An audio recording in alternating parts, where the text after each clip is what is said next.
Всім привіт! Сьогодні я вам зроблю обзор на свій основний бойовий автомат армії СССР і всіх країн постсовєтського пространства АК-74. Розглянемо його поближче. Ось так він виглядає збоку.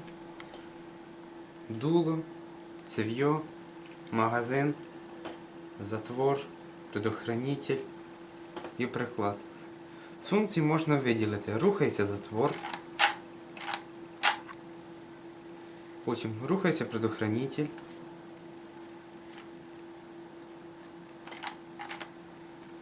потім піднімається прицільна планка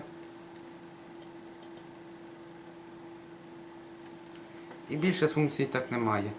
Цей був автомат вперше використаний в Афганській війні. Я робив вже на такий дуже похожий, але там був складний приклад. Також в мене є до нього обвіз у виді підствольного гранатомета ГП-25. Ось такий ось. Ось його можна ось сюди поставити і виходить АК-74 з ГП-25. Ось такий ось.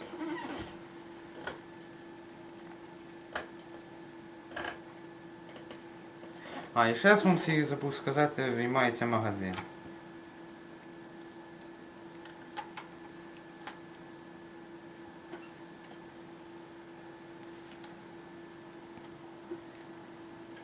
Получився він мені дуже подобається, получився він такий прикольний.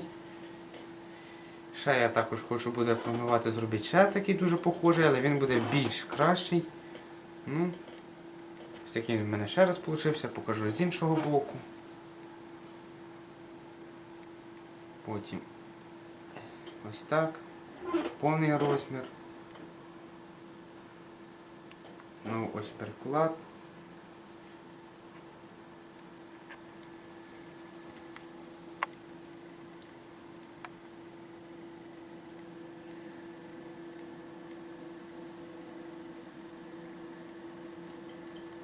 Ставте лайки, підписуйтесь на канал.